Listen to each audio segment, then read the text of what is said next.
রমলার ৫টা ছেলেই এখন বিবাহযোগ্য হয়ে গেছে, তাই রমলার তাদের বিয়ের জন্য খুব চিন্তা হতো। একদিন তাদের পুরোহিত মশাই অর্চনা নামের একটি মেয়ের সম্বন্ধ আনে তার বড় ছেলে অশোকের জন্য। তাই রমলা একদম দেরি না করে ধুমধাম করে ছেলের বিয়ে দিয়ে দেয়। আর গৃহপ্রবেশের সময় বৌমাকে বলে, আসো বৌমা, আমার বড় বৌমা, শ্বশুর বাড়িতে তোমাকে স্বাগত। ভগবান করুক তোমার শুভ আগমনে আমার বাকি 4টে ছেলের বিয়েও যেন তাড়াতাড়ি হয়ে যায়। পরের দিন রমলা তার বৌমার ঘরে একটি শাড়ি নিয়ে গিয়ে তাকে বলে, এই নাও বৌমা, আজ তো অনুষ্ঠান আছে, এই অনুষ্ঠানে তুমি এই শাড়িটাই পরো। মা, আপনার খারাপ না লাগলে আমি আমার মায়ের দেওয়া শাড়িটা কি পরতে পারি? আগে আমাকে দেখাও ওটা কেমন শাড়ি, যদি পছন্দ না হয় আমি কিন্তু পরতে দেব না, বলেই দিলাম। এরপর অর্চনা বেনারসি শাড়িটা এনে শাশুড়িকে দেখায়, যা দেখে রমলা অবাক হয়ে যায়। আরে বাহ বৌমা, এটা তো দারুণ সুন্দর শাড়ি, দাম কত এটার?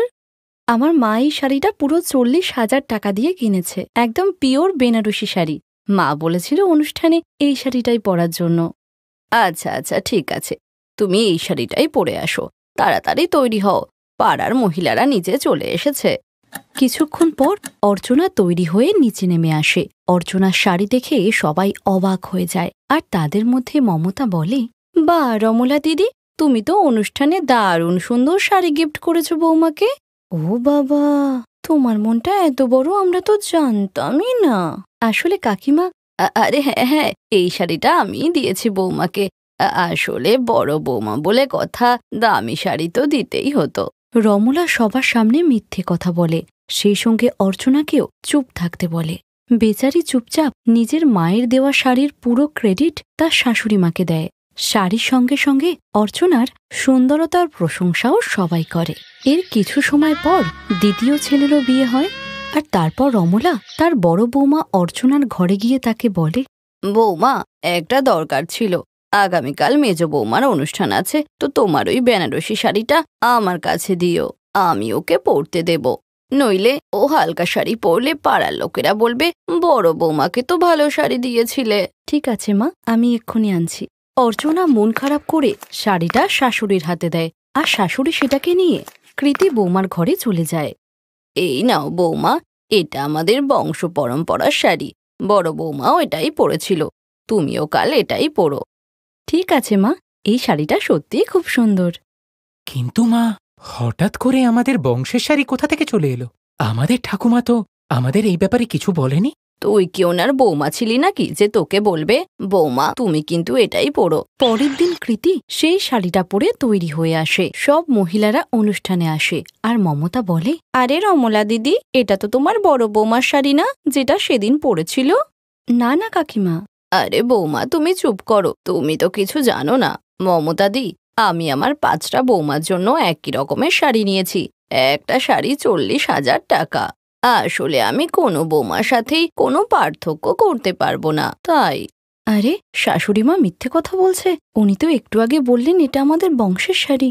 মনের মধ্যে এইসব প্রশ্ন নিয়ে কৃতি অর্চনার কাছে এইসব ব্যাপারে জানতে চাইলে অর্চনা সব সত্যি কথা বলে দেয়। দিদি, এটা তো একদম ঠিক নয়, শাশুড়িমা আর কত মিথ্যে কথা বলবে, তাও আবার তোমার মায়ের দেওয়া শাড়ি নিয়ে। চলো এখনই এ ব্যাপারে ওনার সঙ্গে কথা বলবো। না কৃতি, এটা করো না, শাশুড়িমা আর শ্বশুরবাড়ির সম্মান বজায় রাখা আমাদের দায়িত্ব।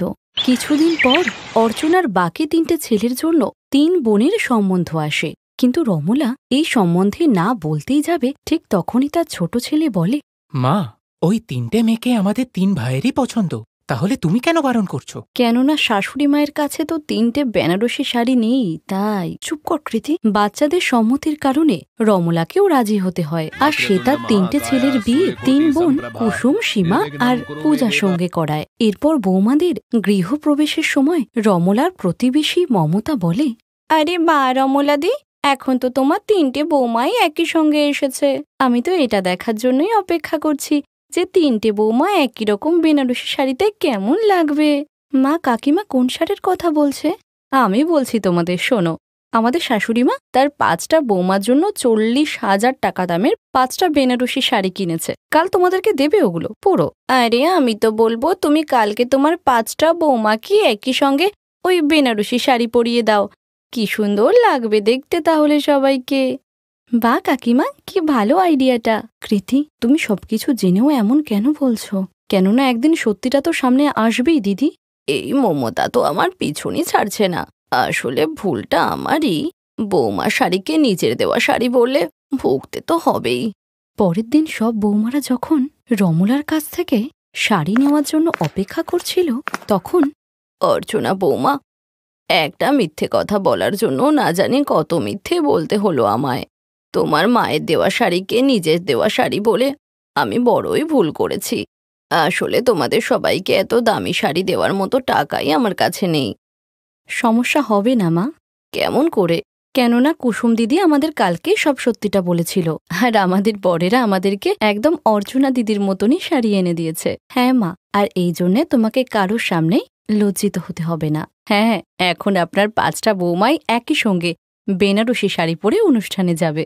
নিজের বৌমাদের এত বুদ্ধি দেখে রমলা খুশি হয়, আর সে নিজের ভুল বুঝতে পারার পর আর কখনো মিথ্যে না বলার প্রতিজ্ঞা করে। এরপর রমলার 5 বৌমাই একই রকম শাড়ি পরে অনুষ্ঠানে আসে, যার কারণে রমলার সম্মান বজায় থাকে আর অনুষ্ঠান সুষ্ঠুভাবে সম্পন্ন হয়।